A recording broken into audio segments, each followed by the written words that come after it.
We've all been judged by what we don't have, rather than who we are. Sometimes those who mock us most need us when their world falls apart.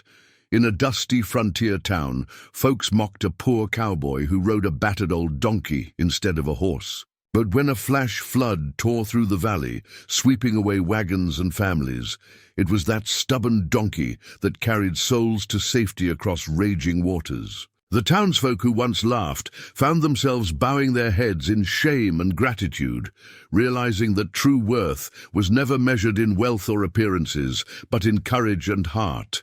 But what made this humble cowboy risk everything to save? The very people who had humiliated him.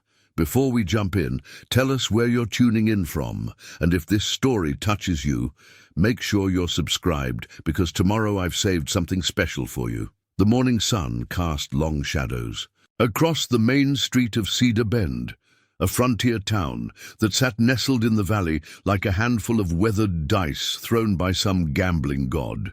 Dust motes danced in the golden light that filtered through the wooden awnings, and the air carried the familiar scents of horse leather, wood smoke, and the promise of another scorching day. Samuel Pike adjusted his worn hat and gave Jasper's neck a gentle pat.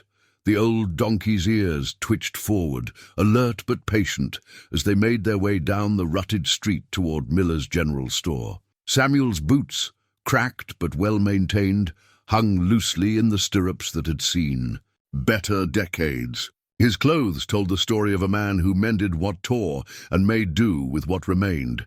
Patched denim, a faded blue shirt, soft with age, and a leather vest that had belonged to his father. In his saddlebags, wrapped carefully in oiled cloth, lay his most precious possession, a leather-bound Bible worn smooth by countless readings. The pages held his father's penciled notes in the margins, observations about faith and life that Samuel had memorized over the years. That book had guided 3 generations of pikemen through trials, and Samuel often found himself touching the bag where it rested, drawing comfort from its presence. "Morning, Samuel," called out Mrs. Henderson from her boarding-house porch. She was one of the few who spoke to him with genuine warmth, her grey hair pinned back in a practical bun, and her weathered hands busy with morning chores. "How's Jasper? Treating you today?" "Like a gentleman as always, Mrs. Henderson," Samuel replied, tipping his hat. "Hope your garden's faring well with this heat. Better than most, thanks to your advice about the irrigation. That ditch you helped me dig has been a godsend." She smiled and waved as they passed. Such exchanges were rare treasures in Samuel's daily routine. More often, his appearances on the street drew snickers and pointed comments that he pretended not to hear. As if summoned by that very thought, the laughter began before he'd even reached the general store. "Look here, boys," came the voice of Jake Morrison, the banker's son. "The donkey rider graces us with his presence again." Jake stood with his usual crowd of young men outside the saloon, their horses tied to the hitching post like expensive ornaments. These were the sons of Cedar Bend's prominent families, well-dressed, well-fed, and well-convinced of their own importance. "Reckon he's heading to market to sell that fine steed of his?" chimed in Tom Bradley, whose father owned the largest ranch in 3 counties. The group erupted in laughter, slapping their knees and elbowing each other. Samuel kept his eyes forward, but Jasper's ears flicked back at the mockery.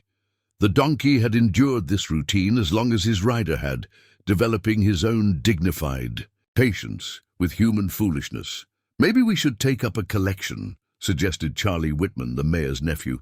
"Get the poor fellow a proper mount, so he doesn't embarrass our town when travelers pass through." The barbs continued, but Samuel had learned long ago that responding only encouraged them. He guided Jasper to the general store and dismounted. With the easy grace of a man who'd spent his life in the saddle, his movements were unhurried, purposeful, never giving his tormentors the satisfaction of seeing him flustered. Inside Miller's store, the atmosphere shifted. Old Pete Miller looked up from his ledger with a genuine smile. "Samuel, good to see you. Got that order of grain in yesterday, finest quality just like you requested." "Much obliged, Mr. Miller," Samuel counted out coins from a small leather pouch, each one carefully considered.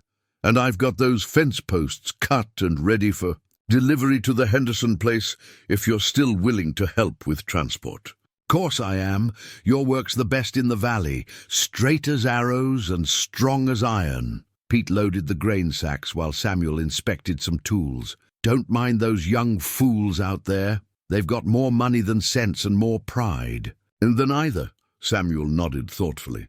"Every man's got his own path to walk. Mine just happens to include Jasper there, and I couldn't ask for better company." Through the store window, they could see the group of young men still lounging outside the saloon. Their horses were indeed magnificent animals, spirited thoroughbreds, with gleaming coats and silver-adorned tack. The contrast between their mounts and Samuel's humble donkey was stark, and the young men never tired of pointing it out. "You know," Pete said, lowering his voice, "my grandfather used to tell stories about your father. Said he was one of the finest guides this territory ever saw, knew every trail, every water source, every shortcut through the mountains." "Pa had his gifts," Samuel replied simply. "Taught me what he could before the fever took him. Shame how folks forget. Your pa guided the first settlers into this valley, helped them find the best spots for their claims. Half the prosperity in Cedar Bend can be traced back to his knowledge." Pete shook his head. "But memories are short when it comes to acknowledging debts." As Samuel prepared to leave, Mayor Whitman himself appeared in the doorway. Theodore Whitman was a large man who filled spaces not just with his considerable bulk, but with an air of self-importance that preceded him like cologne. His vest strained against his belly, and his watch chain caught the morning light with each breath. "Pike," he said with a curt nod, "I trust you're keeping that animal of yours out of trouble. Had complaints about it blocking traffic on Main Street." Samuel's jaw tightened slightly, but his voice remained level. "Jasper and I keep to our business, Mr. Mayor. Haven't blocked any traffic that wasn't already moving slower than Sunday service. See that it stays that way. This town's got a reputation to maintain, and we can't have visitors getting the wrong impression." Whitman's eyes swept over Samuel's patched clothes and Jasper's humble appearance. "Perhaps it's time you considered a more conventional mode of transportation. Perhaps it's time folks considered judging a man by his character instead of his circumstances," Samuel replied quietly. "But I reckon that's between each person and their conscience." The mayor's face reddened, but before he could respond, Samuel had touched his hat brim and walked past him to where Jasper waited. The donkey greeted him with a soft, nickering sound and nuzzled his shoulder, a gesture of affection that spoke volumes about the bond between them. As they rode out of town, Samuel reflected on the morning's encounters. The Mockery didn't sting as much as it once had. He'd developed thick skin over the years. What troubled him more was the waste of it all. The energy spent on petty cruelties when there was so much work to be done, so much good that needed doing. In the world, Jasper seemed to sense his mood and picked up his pace slightly. They headed toward the Peterson farm, where Samuel had promised to help repair a barn roof damaged in the previous week's storm. It was honest work that paid modestly, but it allowed him to contribute something meaningful to the community, even if most folks didn't appreciate it. The Peterson place sat on higher ground, offering a view of the entire valley. As they climbed the winding trail, Samuel noticed how green everything looked despite the recent heat. The creek that ran through the center of town sparkled in the distance, and the cottonwood trees along its banks swayed in a gentle breeze. It was beautiful. Country, the kind of place a man could build a life if he was willing to work for it. But Samuel also noticed other things. The way the creek ran higher than usual for this time of year, the dark clouds that had been building over the mountains each afternoon, the restless behavior of wildlife he'd observed on his rounds. His father had taught him to read the signs that nature provided, lessons learned from years of guiding travelers through unpredictable terrain. The thought of his father brought a familiar ache to his chest. Jacob Pike had been everything Samuel aspired to be, strong, wise, compassionate, and respected by all who knew him.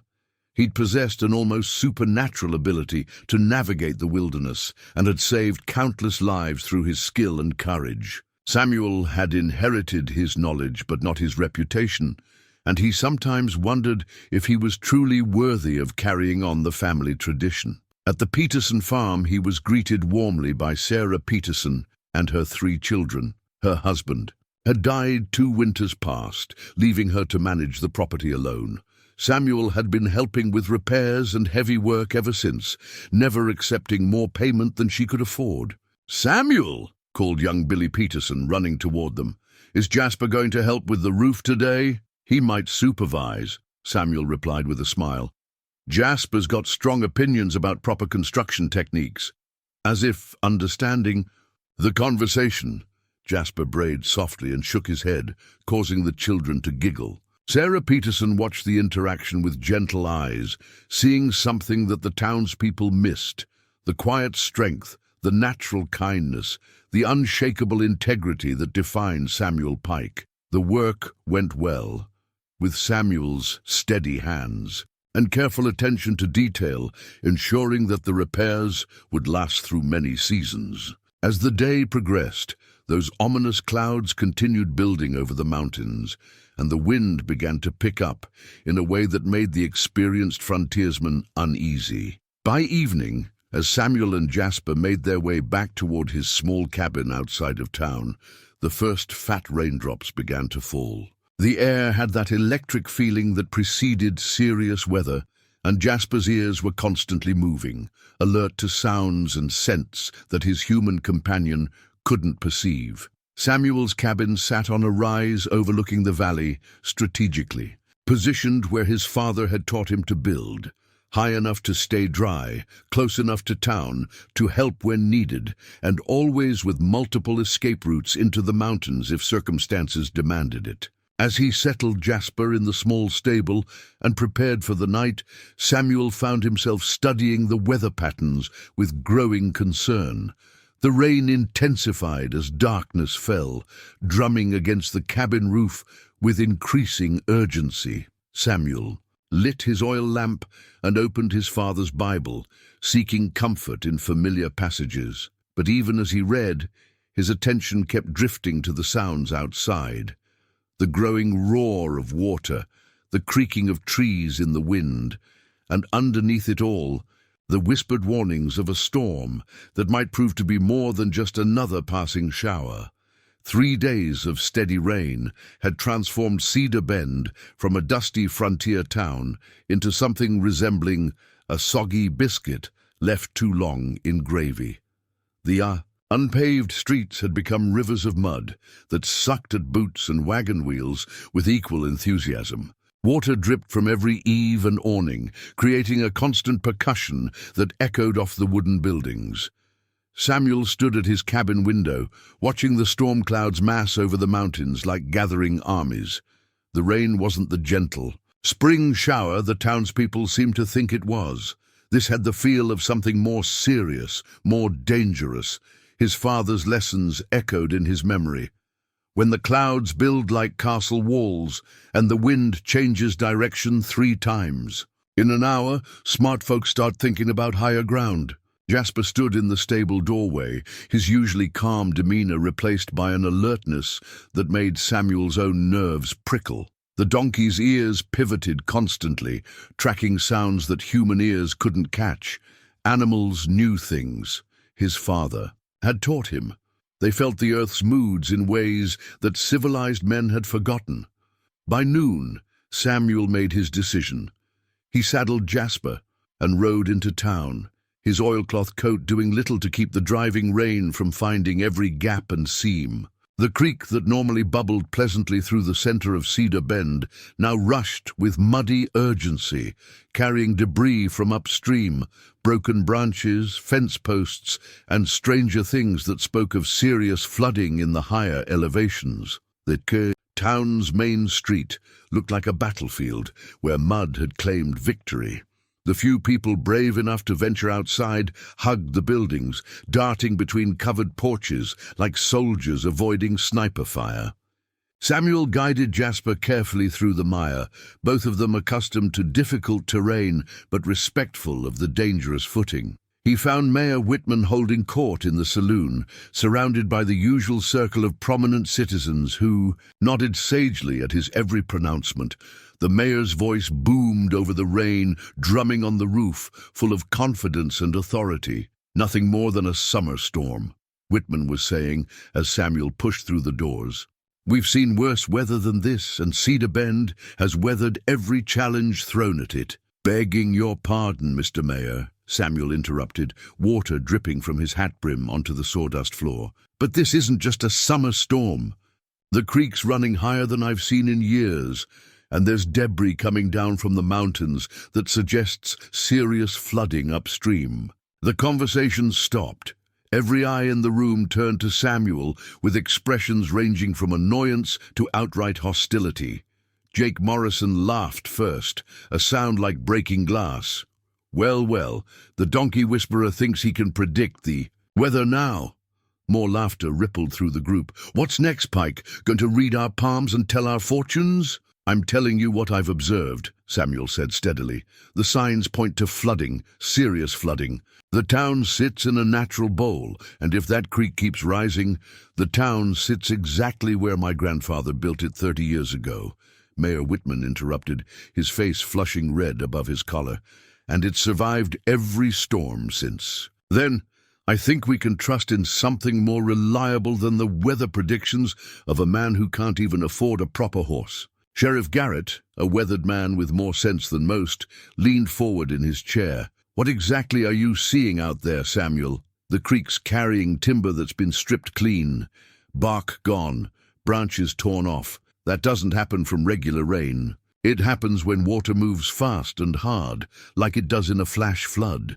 And the wildlife's acting strange, birds flying in circles, rabbits running toward town instead of away from it." "Fascinating folklore," said Dr. Henley, the town's physician, "and self-appointed authority on all matters scientific.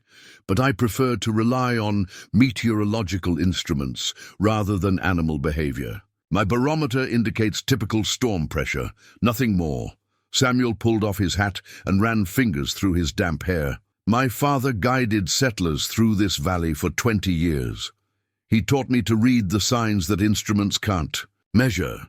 The mountains are shedding water like a broken dam, and it's all flowing this way." "Your father," said Banker Morrison with barely concealed disdain, "also died alone in a shack, broke as a church mouse. Perhaps his weather wisdom wasn't as valuable as you'd like us to believe."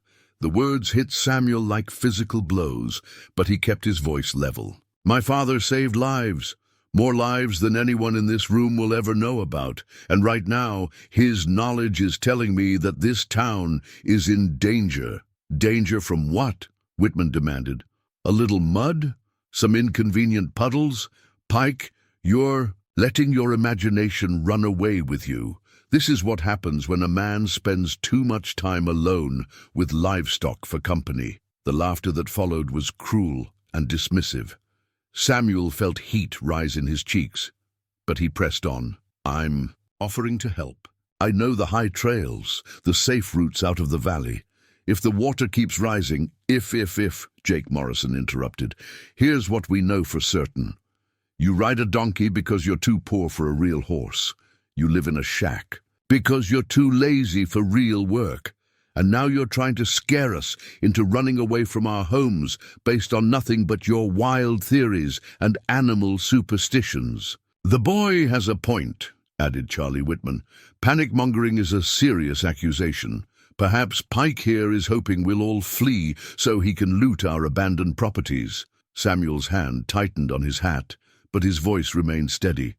"I'm not asking you to flee. I'm asking you to prepare. Make sure your families know where the high ground is. Keep some supplies ready. Have plans for—" "Enough!" Mayor Whitman slammed his glass down on the bar.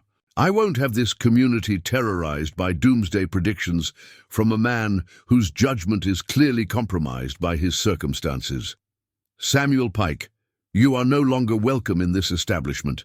Take your donkey and your delusions somewhere, else The silence that followed was broken only by the rain, hammering the roof and the distant rumble of water rushing past the town's foundations. Samuel looked around the room, meeting the eyes of men he'd known his entire life. Some looked away in embarrassment, but none spoke in his defense. "I hope I'm wrong," he said finally, settling his hat back on his head. "For all our sakes, I truly hope I'm wrong." He walked back into the storm, leaving behind the warmth and dry certainty of the saloon. Jasper waited patiently, rain streaming off his sturdy frame. The donkey looked at Samuel with dark, intelligent eyes that seemed to understand everything that had transpired inside. "Well, old friend," Samuel murmured, checking the cinch on his saddle. "Looks like it's just you and me again." As they rode back through the muddy streets, Samuel noticed things that confirmed his growing alarm. Water stood in places that had been dry that morning. The creek's roar had grown louder, more aggressive, and somewhere in the distance, barely audible over the storm, came a sound that made his blood run cold. The deep, continuous rumble of massive amounts of water moving through confined spaces. Back at his cabin, Samuel began preparations that his father had drilled into him since childhood. Emergency supplies went into waterproof bundles. Essential tools were packed and secured. Most importantly, he opened his father's old survey maps and studied the terrain with new urgency. The valley that cradled Cedar Bend was shaped like a funnel, with narrow canyons feeding into the wider basin where the town sat. In normal conditions, this geography provided excellent drainage, but in extreme conditions, the kind his father had witnessed once in his lifetime, it could turn the entire area into a death trap. Samuel traced the various routes out of the valley, calculating travel times and identifying potential obstacles. There were 3 main trails: the wagon road that wound gradually upward to the east, the steep mining trail to the north, and the treacherous but direct path over the southern ridge that only experienced mountain men attempted. If his fears proved correct, if the floods came with the fury he suspected, only one of those routes would remain passable. And the only mount in the entire valley, sure-footed enough to navigate it safely, stood in his stable, methodically chewing hay while rain drummed overhead. As night fell and the storm showed no signs of weakening, Samuel found himself standing at his window again, watching the town's lights flicker through the rain. Part of him hoped the men in the saloon were right, that this was just another storm, that his father's lessons had made him overly cautious, that tomorrow would dawn clear and peaceful. But deep in his bones, in the place where intuition lived, he knew better. The real test was coming, and Cedar Bend was about to learn the difference between preparation and regret. Dawn brought no relief. The rain continued with relentless determination, and Samuel woke to find water where water had never been before. The small stream that ran behind his cabin, usually no more than a trickle even in wet seasons, now rushed with alarming volume, carrying mud and debris from somewhere higher up the mountain.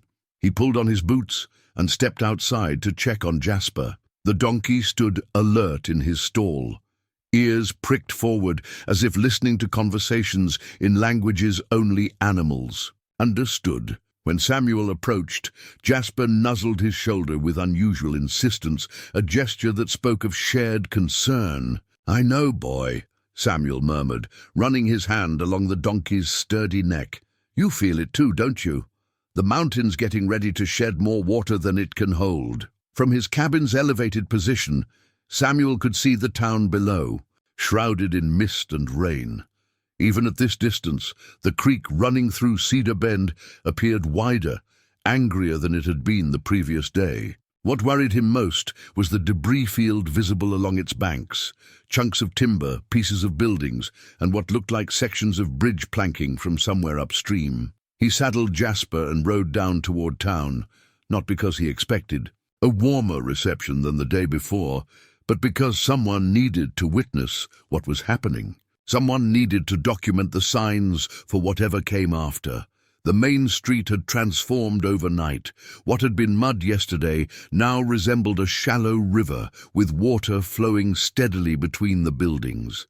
The wooden sidewalks creaked, ominously under the weight of standing water, and several shop owners were using buckets to bail out their establishments. At Miller's General Store, old Pete stood on his porch looking out at the flooded street with troubled eyes. He raised his hand in greeting when he spotted Samuel. "Morning, Pete," Samuel called out, guiding Jasper as close to the porch as the water would allow. "How are your supplies holding up?" "Dry goods are fine, stored up high like my daddy taught me, but I'm starting to worry about some of the newer folks who didn't listen to the old-timers about where to build." Pete shook his head. "The Morrison place down by the creek is taking on water fast. Banker's son's been running around all morning trying to sandbag his front door." Samuel felt no satisfaction in being proved right. "What about the bridge?" "Still standing, but she's groaning something fierce. Current's gotten underneath the supports and started undermining the foundation stones." Pete squinted through the rain. "You still think we're in for worse?" "I'm afraid so. The debris coming down suggests there's been serious flooding upstream. Could be a dam break, could be a landslide blocking and releasing water. Hard to tell without riding up to investigate. And I suppose our esteemed mayor is still calling this just a summer shower." Samuel's expression darkened slightly. "Mayor, Whitman made his position clear yesterday.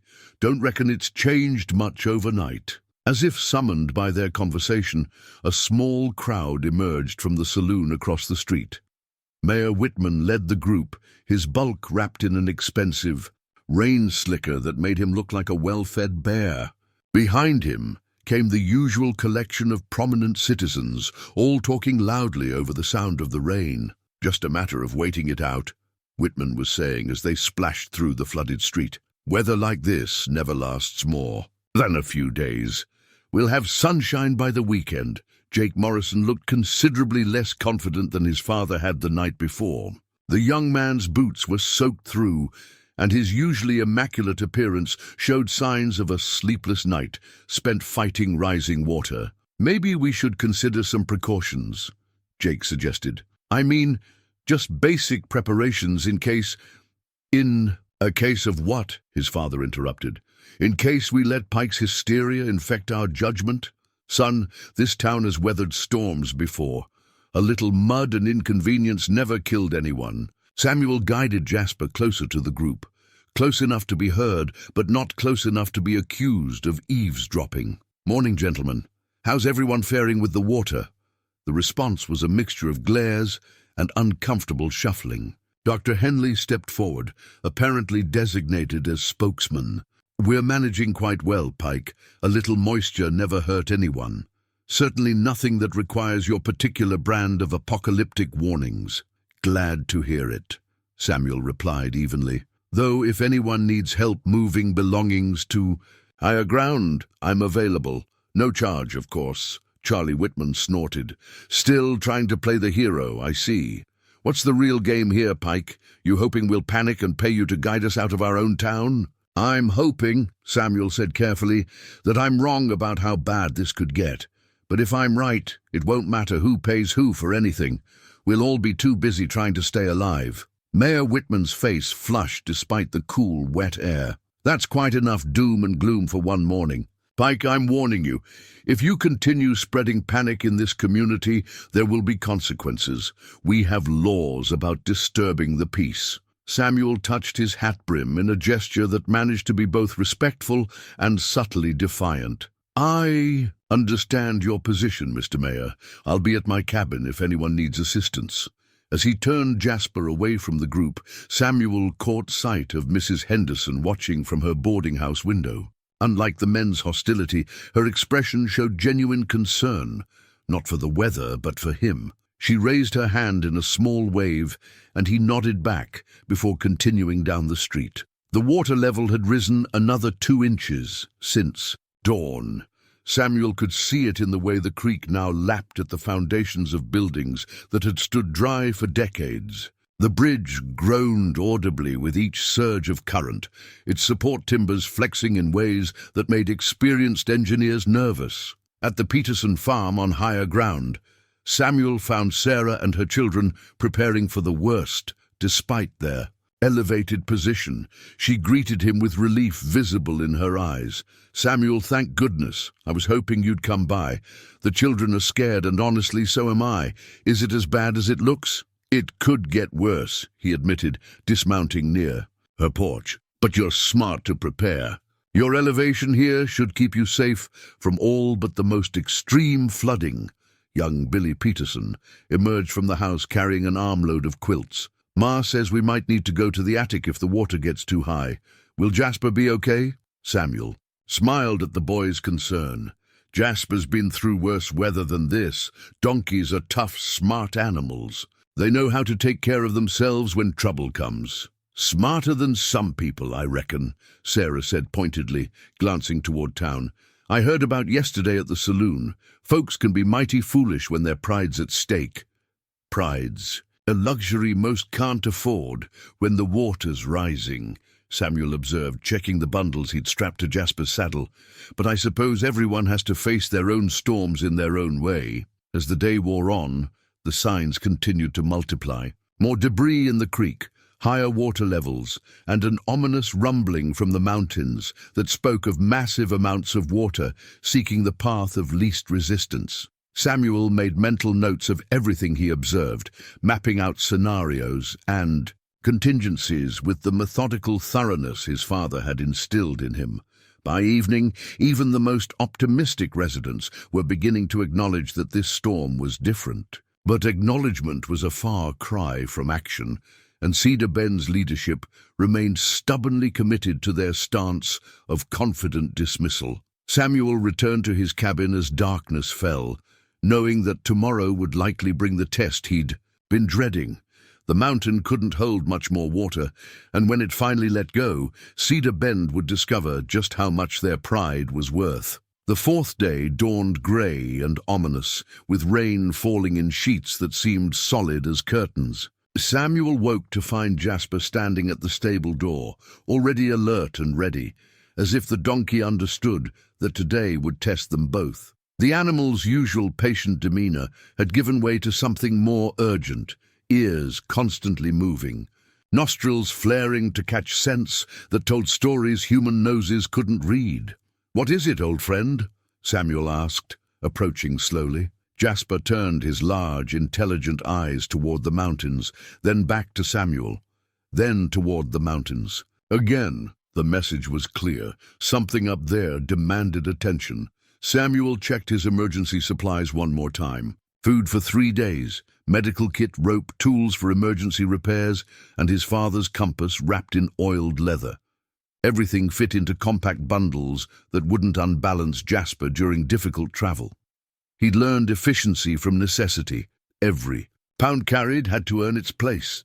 The ride into town revealed a community beginning to fracture under the pressure of rising water. What had been merely inconvenient flooding the day before now threatened livelihoods and homes. The creek had swollen to nearly twice its normal width, and muddy water lapped at doorsteps that had never seen moisture before. Near the bridge, Samuel encountered a group of younger men attempting to reinforce the structure with whatever materials they could gather. Their fathers might dismiss the danger, but these men had eyes that could see water undermining stone foundations. "Morning, boys," Samuel called out, guiding Jasper to the bridge's edge. "How's she holding up?" Tom Bradley looked up from the timber he was wrestling into position. Despite their past antagonism, desperation had a way of erasing social boundaries. "Not good, Pike. Lost about 6 inches of foundation on the south side overnight. If this current keeps up, we might lose the whole span." "That would cut the town in half," Samuel observed, studying the bridge's construction with experienced eyes. "Folks on the south side would be trapped if the water keeps rising." "That's what we're trying to prevent," Jake Morrison said, though his tone lacked its usual mockery. Mud covered his expensive clothes, and exhaustion marked his young face. "Problem is, we don't know much about this kind of engineering." Samuel dismounted and walked to where they were working. The bridge's design was solid, but old, built when the creek was smaller and calmer. The current foundation couldn't handle the water's new volume and velocity. "You're fighting the symptom instead of the cause," he said after studying their efforts. "Water's going to go where it wants to go. Your best bet is to redirect some of the flow instead of trying to hold it all in one channel." "How do you mean?" Tom asked, leaning on his shovel. Samuel pointed upstream. "See how the creek makes that? Sharp bend about 200 yards up. Water hits that curve with full force and gets pushed straight at your bridge. But if you opened a spillway there, let some water flow into that natural depression to the east, you'd reduce the pressure. Here by maybe 20%. The young men exchanged glances. Jake Morrison wiped mud from his forehead, leaving a streak of clean skin that made him look even younger than his years. Would that actually work? "Can't guarantee it, but it's better than what you're doing now." Samuel replied honestly. "Course it would mean digging in this rain, and your fathers might not appreciate the suggestion coming from me." Charlie Whitman arrived at that moment, leading a group of older men, including his uncle, the mayor. Their expressions ranged from annoyed to outright hostile as they took in the scene of Samuel offering advice to their sons. "What's going on here?" Mayor Whitman demanded. "I thought I made it clear that Pike's services weren't needed in this town." "Pa, he's trying to help," Charlie protested. "He knows about water management, about filling young men's heads." "With panic," Whitman interrupted. "Step away from that man, all of you. We don't need his kind of help." Samuel felt the familiar sting of rejection, but kept his voice level. "I was just explaining how water flow works, how redirecting some current might save your bridge." "Our bridge has stood for 30 years, Banker Morrison declared. "It'll stand for 30 more. We don't need advice from someone who can't even afford proper transportation." The insult hung in the air like the scent of rot. Samuel felt Jasper shift beside him, the donkey's ears pinning back at the hostility in Morrison's voice. Animals, Samuel had learned, were excellent judges of character. "That's enough," Sheriff Garrett said, stepping forward. Unlike the other prominent men, Garrett carried himself with the quiet authority of someone who'd seen real danger. "Pike's not causing trouble. He's offering knowledge that might be useful." "Useful?" Dr. Henley laughed bitterly. "What's useful is maintaining calm in a crisis, not listening to doomsday predictions from a man whose judgment is clearly compromised by his circumstances." Samuel's patience, worn thin by days of frustration and mounting concern, finally began to fray. "My circumstances, Doctor, have taught me to see things as they are instead of as I'd like them to be. That creek is carrying timber from bridges that failed upstream. The debris field suggests multiple dam breaks in the high country, and unless this rain stops soon, you're going to find out exactly what compromised judgment looks like." "Is that a threat?" Whitman demanded. "It's an observation. Same kind of observation that might have saved lives if anyone had listened to my father 23 years ago when Willow Creek flooded." Samuel's voice carried a weight of old pain. 16 people died that spring because pride mattered more than preparation. The reference hit home. Several of the older men shifted uncomfortably. They remembered that flood, remembered Jacob Pike's warnings being dismissed, remembered the bodies pulled from the water days later. "That was different," Morrison said, but with less conviction than before. "Different how? Different water, different mountains, different laws of gravity." Samuel shook his head. "The only difference is that my father was trying to save strangers passing through. I'm trying to save neighbors who've made it clear they don't want saving." He remounted Jasper with the fluid motion of a man born to the saddle. The donkey responded immediately, turning toward the trail that led out of town.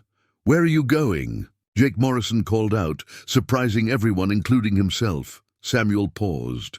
"To check the high trails while they're still passable. Someone should know which routes will be available if evacuation becomes necessary." "And if it does become necessary?" Tom Bradley asked. "Then I'll do what my father would have done. I'll guide anyone who wants to live through it to safety, regardless of how they've treated me." Samuel touched his hat brim.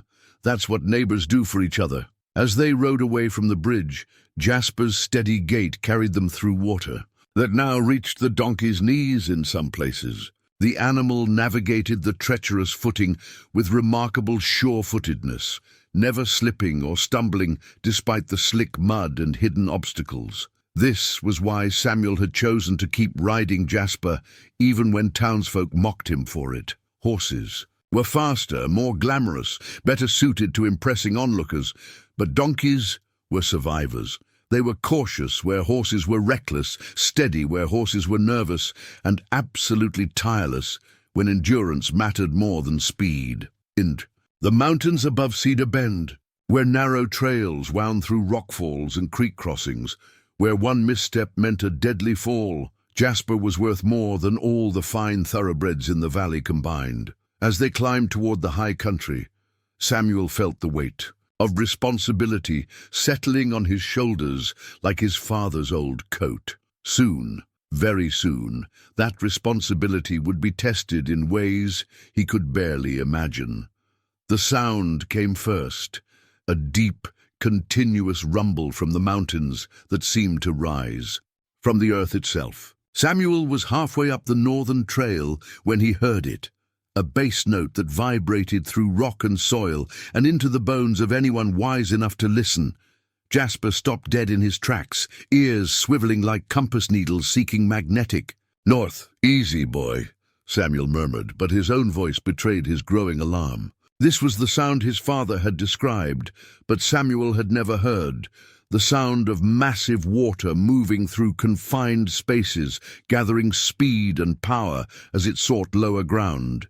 From his elevated position, Samuel could see the entire valley, spread below him like a map drawn in shades of grey and green. Cedar Bend sat in the bottom of the bowl, its buildings looking suddenly small and vulnerable against the vast landscape. But what captured his attention was the creek itself, now visibly swollen beyond anything the town had ever experienced. Then he saw it, a wall of muddy water surging around the bend upstream, carrying trees, boulders, and pieces of what had once been human construction. The flash flood had arrived with the unstoppable force that Samuel had been dreading. "Hold on, Jasper," he said, gripping the reins tighter. "We're about to see just how bad this gets." The wall of water hit Cedar Bend's bridge with the impact of a freight train. Even from a distance, Samuel could hear the grinding crash of stone and timber failing under impossible pressure. The structure that had stood for 3 decades disappeared in seconds, swallowed by the brown torrent that had once been a peaceful creek. Jasper brayed, a sound of alarm that carried clearly across the valley. The donkey had witnessed flash floods before during their travels in the high country, and he understood the danger better than most humans would. Samuel turned Jasper around and began the treacherous descent back toward town, his mind racing through calculations and contingencies. With the bridge gone, the community was effectively split in half. Anyone on the south side of the creek was trapped, cut off from the main town and any hope of conventional evacuation. The trip down took twice as long as usual, with Jasper picking his way carefully through terrain made treacherous by flowing water and loose mud. But the donkey's mountain-bred instincts served them well, finding secure footing where a horse would have slipped and fallen. They reached the outskirts of Cedar Bend to find chaos. People stood in the flooded streets, some crying, others shouting instructions that no one seemed to hear. The creek had spread far beyond its normal banks, turning entire blocks into shallow lakes, dotted with half-submerged buildings. Near where the bridge had stood, a crowd gathered on the north bank, staring across the rushing water at neighbors who might as well have been on another continent. The gap was perhaps 50 yards, but the current moved with such violence that swimming would be suicide. "My children are over there," Mrs. Patterson was sobbing, pointing toward the south side, where her house sat surrounded by rising water. "My babies are trapped." Sheriff Garrett stood with his hat in his hands, water dripping from his grey hair, as he studied the situation with the grim expression of a man running out of options. When he saw Samuel approaching, something like relief flickered in his weathered face.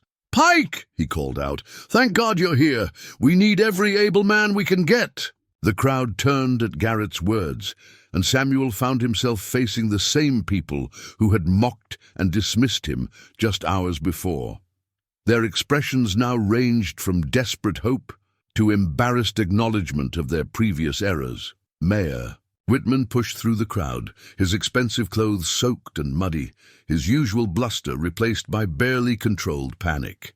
"Pike, we need—" He struggled with words that didn't come easily to a man accustomed to command. "Can you help us?" Samuel dismounted and walked to the water's edge, studying the current and the debris it carried. Logs the size of telephone. Poles tumbled past like matchsticks. Pieces of houses, wagons, and livestock testified to the destruction upstream. "How many people are stranded on the south side?" he asked. 14 adults, 6 children, Garrett replied immediately. "The Patterson kids, old Mrs. Crawford, the Miller family, and several others. Water's rising fast over there. Some of those houses might not hold much longer." Samuel nodded, his experienced eye reading the flood patterns. Currents too strong for a rope bridge, and any boat would be smashed to pieces before it crossed halfway. But the water might be shallow enough upstream where the creek spreads out more. "How far upstream?" Dr. Henley asked, his earlier dismissiveness replaced by urgent concern. 2, maybe 3 miles. "There's a natural ford where the creek runs. Wider and slower. Might be passable for someone who knows the bottom and has the right mount." Samuel's eyes found Jasper, who stood calmly despite the chaos around them. "Question is whether there's time to make the trip before the water rises too high there as well." Jake Morrison stepped forward, his young face grave with newfound responsibility. "What do you need from us?" "Rope. All you can spare. Medical supplies. And someone who can organize the people on the south side. Get them ready to move when we arrive." Samuel's mind was already working through the logistics. "Most important, I need everyone to understand that this isn't a discussion or a democracy. When I say move, you move. When I say stop, you stop. Hesitation kills people in situations like this." Mayor Whitman opened his mouth as if to assert his authority, then seemed to think better of it. The destroyed bridge and rising water had stripped away the luxury of political posturing. "You'll do it then?" Mrs. Patterson asked, hope and desperation warring in her voice. "You'll bring them back?" Samuel looked across the rushing water to where smoke rose from chimneys on the south side, where people waited for rescue that might never come. His father's voice echoed in his memory. "Sometimes a man has to do what's right, regardless of how he's been treated." "I'll do what I can," he said simply. "But I need everyone to understand. This is going to be dangerous. For them, for me, for Jasper. Flash floods don't negotiate and they don't give second chances." "What can we do to help?" Sheriff Garrett asked. "Get that rope organized into manageable lengths. Send someone to gather blankets and hot food. People in shock from cold water." "Need both. And pray," Samuel added, checking Jasper's girth strap. "Pray that the ford upstream is still passable and that we have enough daylight left to make multiple trips." As he prepared to mount up, Charlie Whitman approached, his face flushed with shame and something that might have been admiration. "Pike, Samuel, I owe you an apology." "We all do." Samuel paused, one foot in the stirrup. "Save the apologies for after we get everyone to safety. Right now, I need you to help organize the rescue effort from this end. Can you do that?" Charlie nodded eagerly, grateful for the chance to redeem himself through useful action. "Whatever you need." "Then let's get to work," Samuel said, swinging into the saddle. "Time's not on our side, and the water's still rising." As he and Jasper headed upstream along the flooded creek bank, Samuel could feel the weight of 14 adult lives and 6 children's futures resting on his shoulders, and on the sure feet of the donkey that had never let him down. The ride upstream revealed devastation that Samuel had only imagined in his worst fears. What had once been orderly farmland now resembled a battlefield where water had claimed victory over human ambition. Fences hung in tatters, crops lay flattened under inches of mud, and livestock huddled on whatever high ground they could find. Jasper navigated the treacherous terrain with the steady confidence that had earned Samuel's trust over the years. The donkey's hooves found purchase on slippery surfaces where a horse would have struggled, and his low center of gravity kept them both stable when the current tugged at their legs. They reached the ford to find it transformed, but still potentially passable. Where once a gentle creek had meandered through scattered stones, now an angry river rushed between banks it had carved wider in just hours. The water ran perhaps waist-deep at the center, manageable for Jasper, but dangerous for anyone. Less sure-footed, Samuel studied the crossing from every angle, reading the water like his father had taught him. The current was strong but not violent here, spreading its energy across a wider channel. More importantly, the bottom appeared stable, rocky rather than muddy, less likely to shift underfoot. "What do you think, boy?" he asked Jasper, who stood at the water's edge, with his ears forward, assessing the crossing with donkey wisdom. "Can we make it across and back with passengers?" Jasper's response was to step deliberately into the water, testing its depth and current. The first few steps confirmed Samuel's assessment, difficult but manageable. They waded carefully to the deepest point, where water swirled around Jasper's belly, but never threatened to sweep them downstream. The crossing took 10 tense minutes, but they emerged on the south bank to find desperate people waiting. Mrs. Crawford, the elderly widow, sat on her porch steps clutching a carpet bag that probably contained her life's most precious possessions. The Miller family had gathered with their 3 young children, while the Patterson boys pressed close too, their temporary guardians eyes wide with fear and excitement. "Thank God you made it across," called out Robert Miller, splashing toward them through ankle-deep water. "We saw the bridge go from here. Sounded like the end of the world." Samuel dismounted and waded toward the group, assessing their condition. With experienced eyes, all were frightened but uninjured, though the children showed signs of shock from the cold and stress. Mrs. Crawford looked particularly frail, her weathered face pale beneath her grey hair. "How much time do we have?" asked Mrs. Patterson, who had arrived to care for her stranded neighbors when the flooding began. Samuel looked back across the rushing ford, calculating. "Water's still rising, but slowly now. I'd guess we have maybe 3 hours before this crossing becomes impossible. That means we need to move fast and light." "Light?" Robert Miller gestured toward the pile of belongings his family had assembled. "These are our possessions, everything we own, and they'll still be here when the water goes down, assuming the houses hold," Samuel replied firmly. "Right now we're moving people, not property. 1 small bag per adult, nothing for the children but warm clothes." The adults exchanged glances, the weight of abandoning their material accumulations heavy in the air. These were frontier folk who understood that possessions meant security, that losing tools or furniture could mean the difference between comfort and hardship through the coming winter. But the sound of the rushing water made the choice for them. Mrs. Crawford stood up slowly, leaving her carpet bag on the porch. "In 67 years on this earth," she said with quiet dignity, "I've learned that things can be replaced. People cannot." Her example shamed the others into similar decisions. One by one, they selected only essential items: medicine for Mrs. Crawford's arthritis, a family Bible, a child's favorite toy to provide comfort during the frightening journey ahead. "Who goes first?" Samuel asked, though he'd already made that calculation. "Mrs. Crawford, you'll ride with me.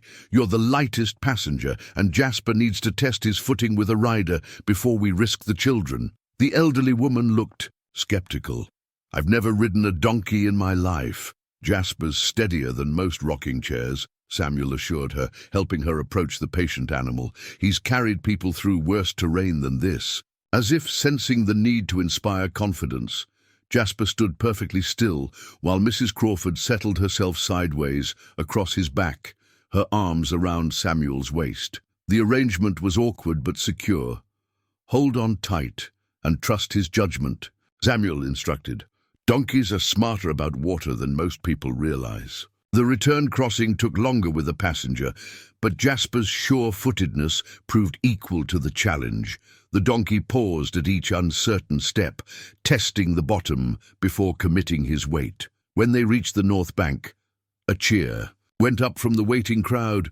"One down, 19 to go," Samuel muttered, helping Mrs. Crawford down from Jasper's back. She stood unsteadily for a moment, then straightened with the resilience that had carried her through 6 decades of frontier life. "Young man," she said, grasping Samuel's hands in both of hers, "I owe you my life. We all do." Mayor Whitman approached as Samuel prepared for the second crossing.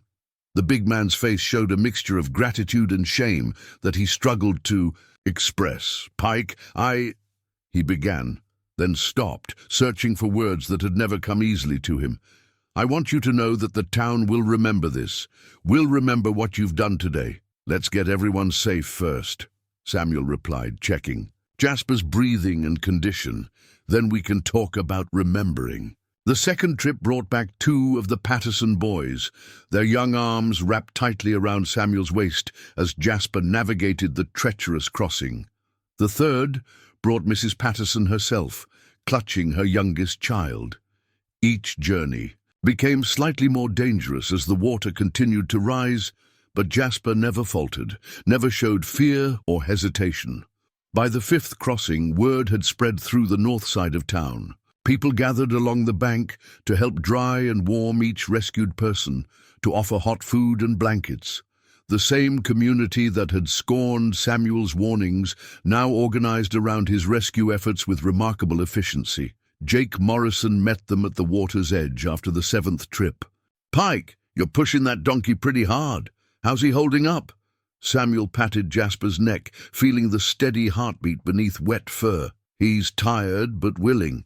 Donkeys are tough, tougher than people give them credit for. Like their owners," Jake said quietly, the words carrying an acknowledgement that would have been impossible just days before. As afternoon shadows lengthened and the water continued its relentless rise, Samuel prepared for what would need to be the final series of crossings.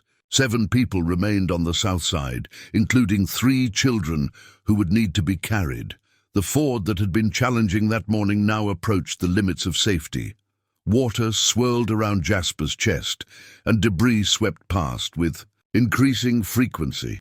Samuel studied the crossing one more time, knowing that each decision could mean life or death for the people depending on him. 3 more trips, he told Jasper, who stood alert and ready despite hours of dangerous work. 3 more trips, and we get everyone home safe. The 8th crossing nearly ended in disaster. As Samuel guided Jasper back toward the south bank with 2 of the Miller children clinging to his back, a massive log swept downstream and struck the donkey's hindquarters. Only Jasper's incredible strength and Samuel's firm grip kept them all from being carried away by the current. They reached the south bank, shaken but safe, and Samuel dismounted to examine Jasper for injuries. The donkey stood patiently as experienced. Hands checked for cuts or bruises, finding only a few scrapes that wouldn't affect his ability to complete the rescue. 2 more trips, Samuel murmured. But privately, he wondered if the ford would remain passable even that long. The water had risen another 6 inches since their first crossing, and debris now swept past with increasing frequency and violence. Robert Miller approached with his remaining child and his wife, both pale with cold and fear. "Samuel, maybe we should wait. Try again tomorrow when the water might be lower." "There might not be a tomorrow," Samuel replied, studying the angry water. "This ford is our only chance. Once it's gone, anyone left on this side will have to wait for a rescue that might never come." He was preparing for the 9th crossing when old Mrs. Crawford's voice cut through the noise of rushing water. "Wait!" she called from her position on the north bank. "Samuel, before you risk any more lives, there's something you need to know. Something about your father." Samuel paused, one hand on Jasper's bridle. "Ma'am, Jacob Pike saved my husband's life 23 years ago during the Willow Creek flood. But that's not the whole story." Mrs. Crawford's voice carried clearly across the water. "Your father had maps, hand-drawn maps of every trail, every game path, every hidden route through these mountains. Maps his father made, and his father before him." The crowd on both sides of the ford fell silent, sensing that something important was being revealed. "What kind of maps?" Sheriff Garrett called out. "The kind that show secret ways through the high country," Mrs. Crawford continued. "Trails that don't appear on any official survey because the Pike family kept them private. Jacob used those trails to guide people to safety during the Willow Creek disaster, but he never told anyone how he knew the routes." Samuel felt something, a cold settle in his stomach that had nothing to do with the river water soaking his boots. "Mrs. Crawford, how do you know about my father's maps?" "Because he showed them to my husband before they attempted the rescue. Henry was one of the men who volunteered to help guide survivors to high ground." Her voice carried the weight of long-kept secrets. "Your father made him swear never to reveal the existence of those trails, never to tell anyone how the Pike family had mapped every deer path and hidden canyon in 100 square miles. The implications hit Samuel like a physical blow. If his father had possessed such detailed knowledge of the high country, and if those maps still existed— "Samuel!" called Robert Miller from behind him. "Do you still have your father's belongings?" "Some of them," Samuel replied slowly, his mind racing. "In the cabin, books, papers, tools, including maps?" Mayor Whitman asked, his voice tight with sudden understanding. Samuel's memory flashed to the oilcloth bundle he'd seen countless times in his father's desk, but never examined closely. Jacob Pike had been a private man, and after his death, Samuel had sealed away his papers without detailed study. The grief, too fresh to bear such intimate reminders. "There might be," he admitted, "but even if there are, they won't help us now. Those trails would take days to navigate, and we need to get these people to safety in hours." "Not necessarily," Sheriff Garrett called out. "Samuel, think about it. If your family has been mapping these mountains for generations, there might be emergency routes that you don't even know exist, shortcuts that could save lives if the water keeps rising." The weight of possibility and responsibility settled on Samuel's shoulders like a lead blanket. Every minute spent in discussion was a minute closer to losing the ford entirely. "But if the maps revealed alternatives, Mrs. Crawford," he called across the water, "did my father ever mention a route that bypassed the main valley entirely? Something that could get a large group to safety even if all the lower trails were flooded?" The elderly woman was quiet for a long moment, her weathered face thoughtful. "He spoke once of a high path, something he called the shepherd's route. Said it was treacherous but reliable, that it could carry a man clear to the territorial road without descending below the floodline." Samuel's breath caught. The territorial road ran along the eastern ridge, connecting Cedar Bend to the outside world through a series of switchbacks that climbed above any conceivable flood level. If a direct route existed— "How long would it take to reach your cabin and check?" Jake Morrison called out. Samuel calculated quickly. 20 minutes each way if I push Jasper hard, but I can't leave people stranded while I go looking for maps. That might not exist. You can't save us all if this crossing becomes impossible either," Robert Miller said grimly. "Samuel, if those maps show a way to get everyone out of the valley safely, including the people trapped in the high country, isn't that worth the risk?" The decision tore at Samuel's conscience. Every instinct told him to complete the rescue at hand, rather than chase possibilities. But the ford was deteriorating rapidly, and even if he managed to bring everyone across, they would still be trapped in a valley that might flood completely. Jasper seemed to sense his master's turmoil. The donkey turned his head and looked directly at Samuel, dark eyes reflecting an intelligence that sometimes seemed almost human. In that gaze, Samuel saw patience and trust, absolute faith that whatever decision was made would be the right one. 10 minutes, Samuel announced. "I'll check the maps and be back in 10 minutes. If they show what Mrs. Crawford thinks they might, we'll have options. If not, we finish the crossing as planned." He mounted Jasper and pushed the tired donkey into a controlled gallop back toward his cabin. The ride that usually took 30 minutes at a careful pace compressed into a breathless 10-minute race against time and rising water. At the cabin, Samuel burst through the door and went straight to his father's desk. The oilcloth bundle waited. exactly where he remembered it, wrapped with careful precision and sealed against moisture. His hands shook slightly as he unwrapped the contents. Maps. Dozens of them, drawn in his father's careful hand on paper that had been treated to resist. Water and decay. Some showed familiar territory from conventional perspectives, but others revealed the mountains as no official survey had ever captured them. A three-dimensional maze of hidden canyons, forgotten passes, and secret ways known only to the Pike and family. And there, marked with red ink and labelled Shepherd's Route Emergency Only, was exactly what Mrs. Crawford had described. A trail that began just 2 miles upstream from the ford climbed steadily through a series of natural terraces and emerged directly onto the territorial road. The map included notations about water sources, dangerous crossings, and camping spots that suggested generations of careful exploration. But the most important notation was written in his father's stern hand across the top of the map. Passable for sure-footed mounts only. Horses will panic. Suitable for donkeys, mules, experienced mountain ponies. Allow 4 hours for groups with children. 4 hours. Samuel studied the route with growing excitement. 4 hours to safety for everyone in the valley if they were willing to trust their lives to trails that appeared on no official map, and to the sure feet of animals bred for mountain work. He rewrapped the maps in fresh oilcloth and secured them in his saddlebags. Outside, Jasper stood ready despite his exhaustion, sensing that this ride would determine everything that followed. The return trip to the ford revealed that his 10-minute absence had cost them precious time. The crossing was now barely passable, with water swirling dangerously close to Jasper's chest.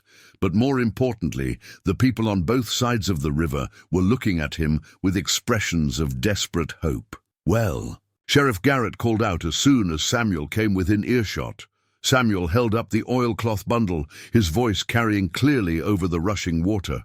"The Shepherd's Route exists. It can get us all to safety, but we'll need to trust in trails our family has kept secret for 3 generations. And you think your donkey can guide us through mountain paths that would challenge experienced climbers?" Dr. Henley asked skeptically. Samuel looked down at Jasper, who stood alert and ready despite hours of dangerous work. "I think my donkey and I are about to prove that some forms of transportation were chosen for wisdom rather than appearance." The moment of truth had arrived. Cedar Bend would either trust the knowledge that 3 generations of pikemen had accumulated through careful observation and hard-earned experience, or they would remain trapped in a valley that might soon become a lake. The decision crystallized when another wall of water, smaller than the first but still devastating, came thundering down the creek bed. Samuel saw it coming first, a brown surge carrying the remains of what had once been a barn somewhere upstream. The wooden structure tumbled end over end like a child's toy, smashing against rocks and trees with sounds that echoed off the valley. "Walls, everyone back from the water!" Samuel shouted, his voice cutting through the general noise of panic and confusion. The people on both sides of the ford scrambled to higher ground just as the surge hit, sending spray 20 feet into the air and completely obliterating what remained of the crossing. Where 10 minutes before there had been a dangerous but passable ford, now only violent rapids remained. The water had risen another 2 feet and showed no signs of stopping. Any hope of completing the individual rescues died with the last safe crossing. "That settles it," Sheriff Garrett announced grimly. "Pike, we're going to need that mountain route of yours. The whole valley's turning into a lake." Samuel studied the maps again, this time with the focused intensity of a man whose decisions would determine whether his neighbors lived or died. The Shepherd's Route demanded careful timing and perfect weather conditions. In rain, with frightened people and potentially panicked animals, it would test every skill his father had taught him. "Everyone listen carefully," Samuel called out, his voice carrying the authority that came from genuine expertise. "We're going to attempt something that's never been tried with this many people. I can guide you to safety, but only if everyone follows instructions exactly. No questions, no debates, no second-guessing. When I say stop, you stop. When I say move, you move immediately." Mayor Whitman stepped forward, his political instincts warring with the reality of their situation. "Pike, I appreciate what you're trying to do, but perhaps we should consider other options. Maybe wait for outside rescue." "There won't be any outside rescue," Samuel interrupted. "The main road into the valley crosses that creek in 4 places. All 4 crossings are either gone or will be soon. We're on our own." Mrs. Crawford nodded from her position, wrapped in blankets. "Samuel's right. I remember the Willow Creek flood. It was 3 weeks before help could reach the survivors, and by then most of them were already dead from exposure. The weight of their isolation settled on the crowd like a physical presence. Cedar Bend had always prided itself on self-reliance, but this situation demanded more than frontier toughness. It required trust in knowledge they didn't possess and skills they couldn't understand. "What do you need from us?" Jake Morrison asked, his earlier arrogance replaced by pragmatic recognition of their circumstances. Samuel spread his father's map on a flat rock, weighing down the corners with stones. The hand-drawn lines and careful notations represented 3 generations of Pike family knowledge, accumulated through decades of careful exploration and hard-earned experience. "First, we need to get everyone to the south side. The trail begins over there, about 2 miles upstream where the valley narrows." He pointed to markings on the map. "Second, we can only take what people can carry on their backs. No wagons, no heavy belongings, nothing that will slow us down or cause someone to lose their footing." "What about the horses?" Tom Bradley asked, gesturing toward the fine thoroughbreds that represented significant investments for their owners. Samuel's answer was delivered with gentle but absolute firmness. "Horses panic in narrow places with steep drop-offs. The trail includes several passages where one misstep means a 100-foot fall. Your beautiful animals would bolt at the first dangerous crossing and probably take their riders with them." "But surely some of the calmer horses," Dr. Henley began.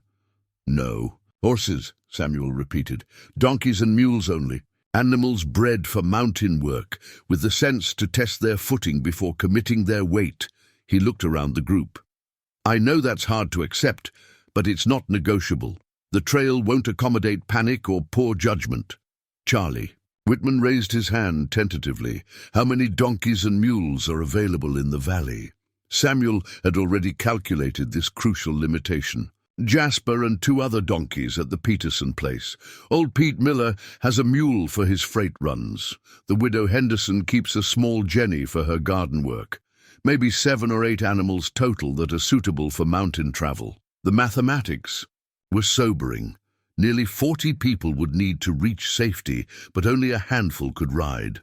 The majority would have to walk a treacherous mountain trail in conditions that challenged experienced climbers. "Samuel," Mrs. Patterson asked quietly, "how dangerous is this trail really?" He could have lied, could have minimized the risks to prevent panic. But these people deserved honesty as they faced the most important decision of their lives. Dangerous enough that my father marked it emergency only and warned that it was suitable for experienced mountain travelers with proper equipment. Samuel met each person's eyes in turn. "We don't have proper equipment, and most of you have never been above the tree line, but staying here means certain death, while the trail at least offers hope." "What kind of hope?" Robert Miller asked, his wife and children huddled close beside him. Samuel traced the route with his finger, explaining as he would to students learning navigation. 4 hours of steady climbing through terrain that gets more demanding as we go higher, several stream crossings that will be treacherous in current conditions, at least 2 passages where the trail runs along cliff faces with significant exposure. He paused, letting the reality settle before continuing. "But if we make it through, we emerge directly onto the territorial road, completely above the flood and zone. From there, it's a day's walk to the nearest town and real help." The silence that followed was broken by the sound of more debris crashing past in the swollen creek. Everyone could see that the water was still rising, still carrying away pieces of the world they had known. Sheriff Garrett spoke first. "I'm willing to try it. Staying here is suicide, and I've seen what Samuel can do when lives are at stake. I'll go where Samuel leads," Mrs. Crawford added firmly. "That man saved my life today, and his father saved my husband's life 23 years ago. The Pike family knows these mountains." One by one, the others agreed, some reluctantly, some with obvious fear, but all recognizing that their situation offered no comfortable alternatives. Mayor Whitman was among the last to commit, his political instincts finally overwhelmed by survival necessities. "Very well," Whitman said heavily. "But I want it understood that you're assuming enormous responsibility, Pike. If people die following your guidance, people will die if they don't follow it," Samuel replied calmly. "The question is whether you trust 40 years of Pike family knowledge or prefer to take your chances with rising water." The organization of the evacuation revealed both the best and worst of human nature under pressure. Some people immediately began helping others prepare, sharing supplies and offering encouragement. Others focused on their own concerns, complaining about abandoned possessions or questioning every decision. Samuel found himself managing not just the logistics of the journey, but the psychology of a community in crisis. People who had mocked him days before now hung on his every word, while others resented having to depend on someone they considered beneath their social status. "Listen to me," he announced as the group prepared to move upstream. "Before we start this journey, everyone needs to understand something. On that trail, there are no rich people or poor people, no important families or outcasts. There are only people who follow instructions and stay alive, and people who don't." He gestured toward Jasper, who stood patiently loaded with emergency supplies and ready to lead them into the mountains. "That donkey you've all laughed at is going to guide us through terrain where one mistake kills everyone behind the person who makes it. Your fine horses, your expensive clothes, your social positions, none of that matters where we're going." The rebuke was gentle, but unmistakable, and Samuel watched as shame and recognition played across familiar faces. These were good people, who had let prejudice cloud their judgment, but crisis had a way of clarifying what truly mattered. "Samuel's right," Jake Morrison said, surprising everyone including himself. "We've been fools to judge a man by his circumstances instead of his character. Today, he's shown us what real worth looks like." The young man's words seemed to release something in the group, a collective acknowledgement of errors made and lessons learned too late. But Samuel had no time for lengthy reconciliations. The light was fading, the weather was worsening, and every minute of delay increased the danger they would all face. "Save the apologies for when we're all safe," he said, checking his equipment. "One final time. Right now, we need to move like our lives depend on it, because they do." As the group began its careful progress upstream toward the hidden trailhead, Samuel took one last look at Cedar Bend. The town that had scorned him now lay partially underwater, its familiar buildings transformed into islands in an ever-widening lake. Whatever happened on the mountain trail ahead, the community they had known was gone forever. But the people could still be saved if courage and mountain wisdom proved stronger than pride and prejudice. The shepherd's route began innocently enough, a deer path winding through scrub oak and pine, barely visible to eyes untrained in reading the mountain's subtle signs. Samuel led the group on foot, with Jasper carrying Mrs. Crawford and the youngest of the Patterson children. The other available donkeys and mules bore additional elderly and injured passengers, while the majority of the group followed on foot. "Stay. Single file," Samuel called back to the line of people stretching behind him. "Step exactly where the person in front of you steps. Don't take shortcuts or try to find easier routes. The path may look simple now, but it gets much more demanding." The first hour passed without serious incident. The trail climbed gradually through familiar forest, and several people commented that the journey didn't seem as treacherous as Samuel had warned. He recognized the dangerous optimism and knew it would be tested soon enough. "How much farther to the difficult sections?" Sheriff Garrett asked, walking directly behind Samuel as the informal second-in-command of their desperate convoy. Samuel consulted his father's map, comparing the hand-drawn landmarks to the terrain around them. "We're about to reach what Pa called the first gate. It's where the trail crosses Widow Creek on a natural stone bridge.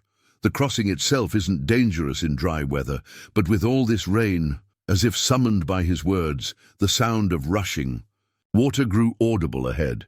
The group emerged from the trees to find Widow Creek transformed from a seasonal trickle into a torrential cascade. The natural stone bridge that Jacob Pike had marked on his map was now a slippery arch over water that roared with deadly force. "Dear God," whispered Dr. Henley, staring at the crossing that would be required. "That's not a bridge, it's a death trap." The stone formation was perhaps 30 feet long and barely 4 feet wide at its narrowest point. Water from the swollen creek sprayed up through gaps in the rock, making the surface treacherous with moisture and moss. Below, the creek had carved a gorge at least 50 feet deep, with jagged rocks waiting to claim anyone who slipped. Samuel studied the crossing with the methodical care his father had taught him. Every step would need to be planned, every handhold identified in advance. One person panicking or losing their footing could doom the entire group. "I'll go first with Jasper," he announced. "If we can make it across safely, we'll set up a rope line to help the rest of you." "And if you can't make it?" Mayor Whitman asked, his voice tight with barely controlled fear. Samuel didn't answer directly. Instead, he approached Jasper and spoke quietly to the donkey, running experienced hands over the animal's legs and hooves.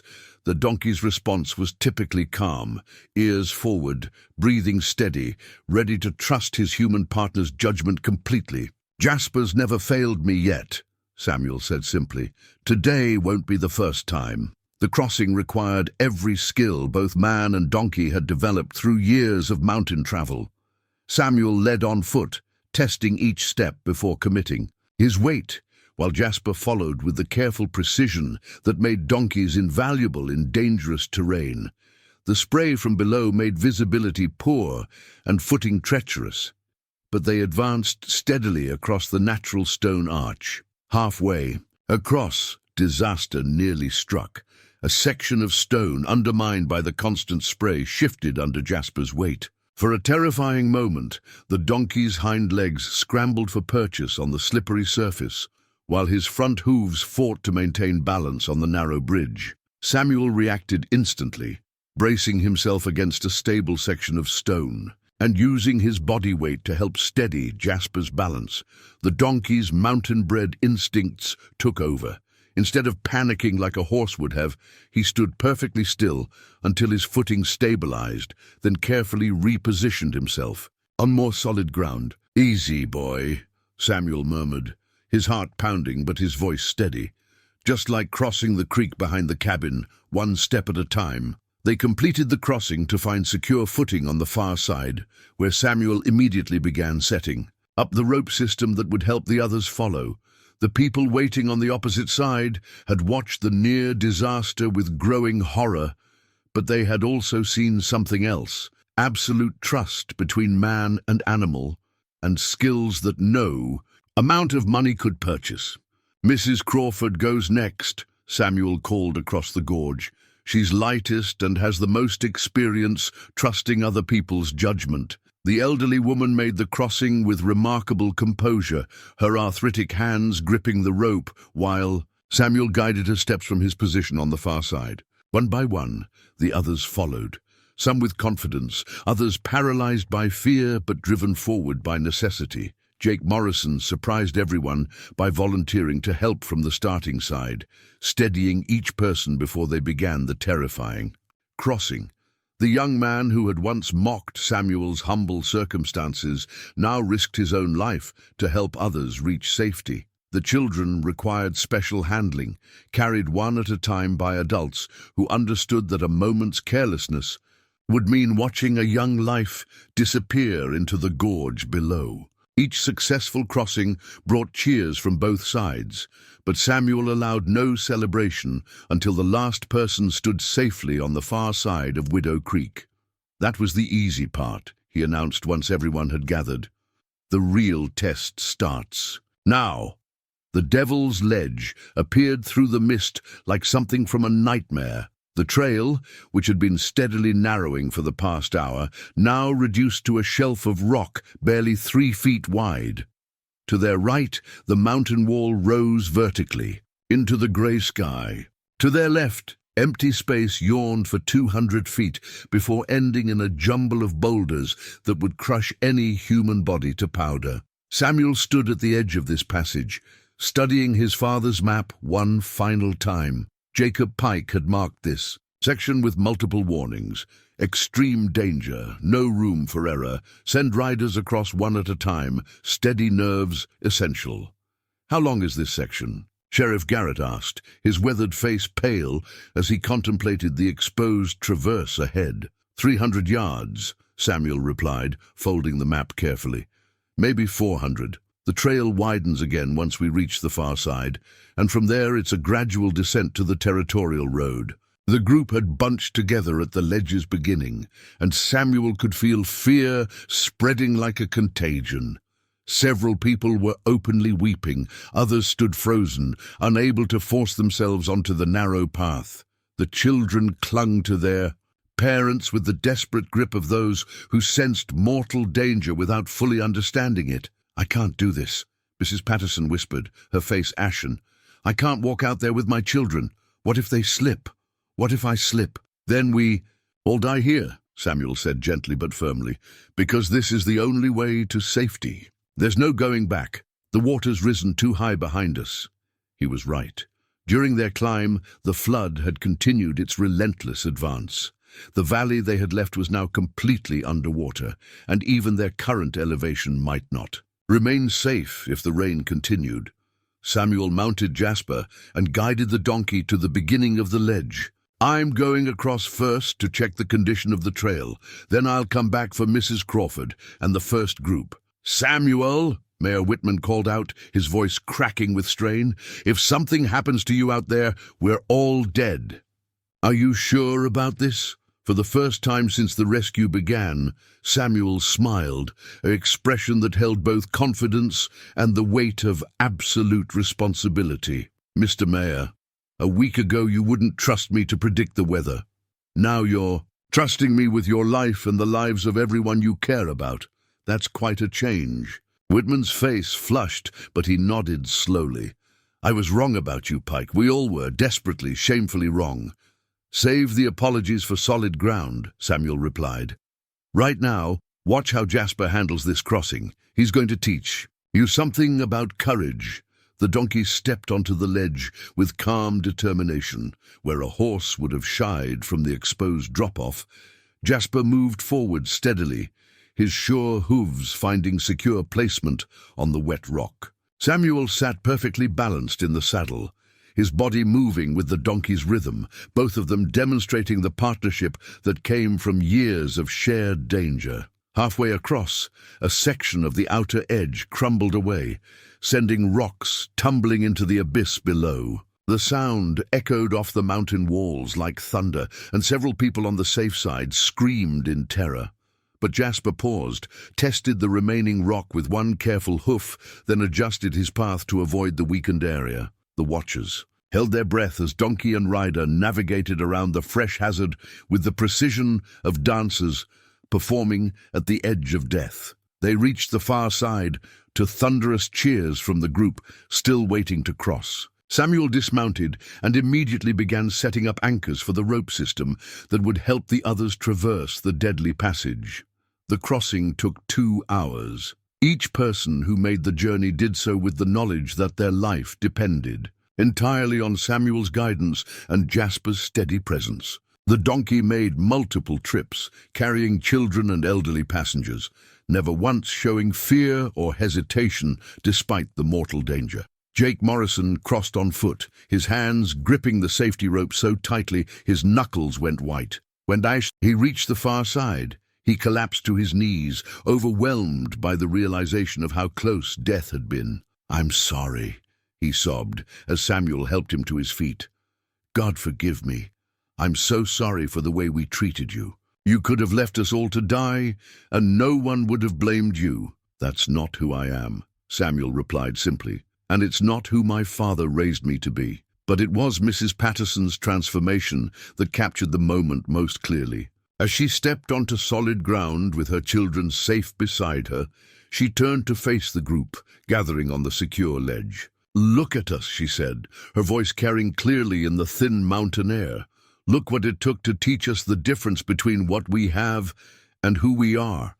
Samuel Pike owns nothing but a donkey and his father's wisdom, but he's the richest man among us, rich in courage, rich in knowledge, rich in the kind of character that risks everything to save others." One by one, the others made their confessions as they completed the crossing. Dr. Henley admitted that education meant nothing without wisdom. Charlie Whitman acknowledged that breeding and money were poor measures of a man's worth.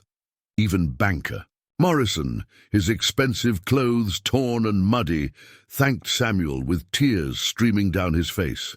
The final crossing brought Mayor Whitman himself, who had insisted on being the last to leave the starting point. As he stepped onto solid ground, the big man removed his hat and stood before Samuel with a humility that would have been unimaginable a week earlier. "Samuel Pike," he said formally, his voice carrying the weight of absolute sincerity. "On behalf of everyone here, I apologize for the prejudice and mockery you've endured. You are a better man than any of us." Samuel looked around at the faces surrounding him, people who had scorned his circumstances but now understood his worth. In that moment of recognition, 43 lives had been saved, and something equally precious had been restored, a community's understanding of what truly mattered. "The debt is paid by your safe arrival," Samuel said quietly. "That's all the payment I ever wanted." 6 months later, Samuel Pike rode Jasper down the main street of new Cedar Bend, built on higher ground 3 miles from where the original town had stood. The morning sun caught the fresh-cut lumber of new buildings, and the gleaming bronze plaque mounted on a granite boulder in the center of the town square. The memorial bore simple words, "In gratitude to Samuel Pike and Jasper, whose courage and wisdom saved 43 lives during the Great Flood. True worth is measured not in possessions, but in character." Samuel paused to read the inscription, as he did most mornings, still somewhat amazed by the transformation it represented. The plaque had been Mayor Whitman's idea, but the entire community had contributed to its creation and placement. More importantly, they had contributed to the changes in heart and attitude that made such recognition possible. "Morning, Samuel," called Mrs. Henderson from the porch of her new boarding house. "Coffee's fresh if you have time to stop." "Much obliged, Mrs. Henderson, but I promised Mrs. Crawford I'd check on her garden today. Rain last night might have done some damage to those tomato plants."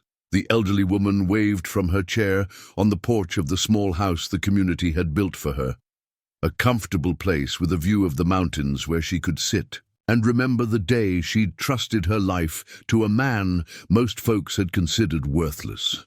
At 73, Mrs. Crawford had become something of a local philosopher, frequently reminding younger residents about the lessons learned during their mountain crossing. "Character reveals itself in crisis," she would say, "and crisis reveals character." Samuel guided Jasper through the busy streets, noting the changes that continued to shape their community. Jake Morrison now ran the general store with a fairness and humility that would have surprised his younger self. Charlie Whitman had become the town's deputy sheriff, having discovered that public service was more satisfying than public prominence. Dr. Henley had established a small school where he taught not just reading and arithmetic, but lessons about judging people by their actions rather than their circumstances. His star pupil was young Billy Patterson, who had announced his intention to learn everything possible about mountain navigation and weather prediction. But perhaps the most significant change was in Mayor Whitman himself. The big man had lost considerable weight during the months of Reconstruction, his physical diminishment accompanied by a growth in wisdom and genuine leadership. He governed now through earned respect rather than inherited authority. "Samuel!" the mayor called out as he emerged from the new town hall. "Perfect timing. I wanted to discuss the position we talked about." Samuel dismounted and walked with Whitman to the shade of a large cottonwood that had survived the flood. The tree had become an unofficial gathering place where important community decisions were discussed. "Theodore, I appreciate the offer. But I've told you before, I'm not suited for public office." "Town marshal isn't about politics," Whitman insisted. "It's about knowledge, judgment, and the ability to keep people safe. You've demonstrated all three beyond any question." The offer had been made repeatedly over the past months, along with others that would have elevated Samuel's status and improved his financial circumstances.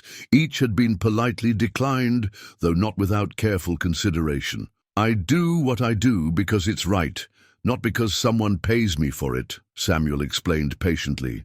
"Start paying me for helping people, and it changes the nature of the help." Whitman nodded, though his expression showed he still didn't fully understand Samuel's reasoning. The former banker in him struggled with the concept of valuable services provided without direct compensation. "At least consider the house," Whitman said. "The community wants to build you a proper place in town, something fitting for a man who's done what you've done." Samuel looked back toward the mountains where his small cabin sat on its rise overlooking the valley. The structure was simple but sound, positioned exactly where his father had taught him to build, high enough to stay safe, close enough to help when needed. "My cabin suits me fine, Theodore. It's got everything I need and sits exactly where I can do the most good." The conversation was interrupted by the arrival of Sarah Peterson and her children, now frequent visitors to the town square. Billy Peterson had grown several inches since the flood and carried himself with the quiet confidence that came from surviving real danger.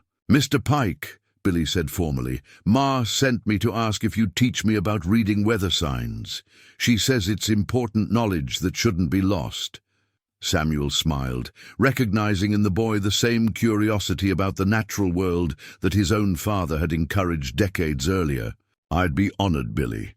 Come by the cabin this weekend, and we'll start with the basics." As the day progressed, Samuel made his usual rounds through the community, checking on elderly residents, helping with construction projects that required experienced judgment, sharing knowledge about everything from irrigation to animal husbandry. Each interaction was marked by a respect that had been earned through demonstration rather than demanded through privilege. At Mrs. Crawford's house, he found the elderly woman tending her garden with the careful attention of someone who had learned not to take growing things for granted.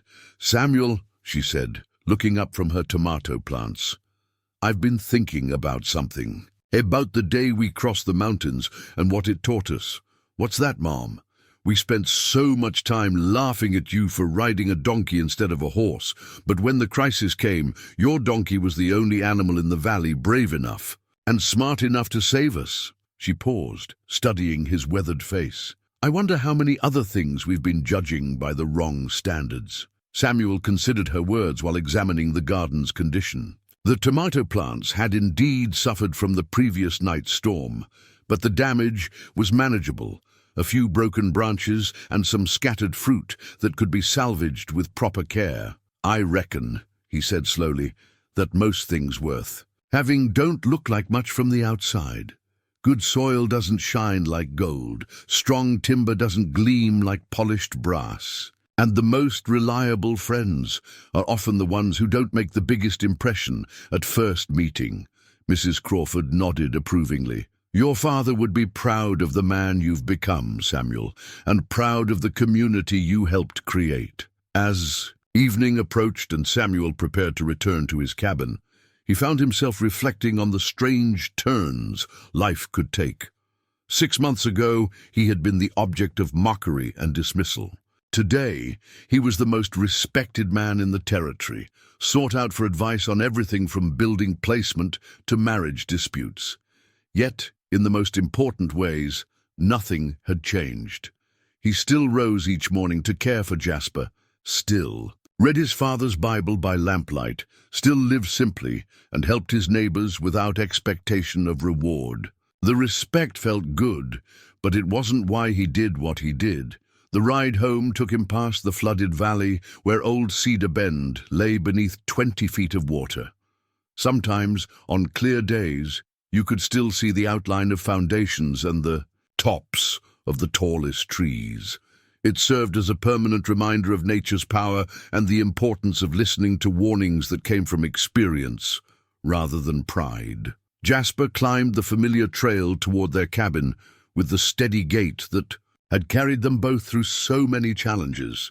The donkey was older now, a few grey hairs showing around his muzzle, but his step remained sure and his spirit undiminished. At the cabin, Samuel unsaddled his faithful companion and gave him the careful grooming that ended each day. As he worked, he spoke quietly to the animal who had been his partner through everything. Not bad for an old donkey and a poor cowboy, eh, boy?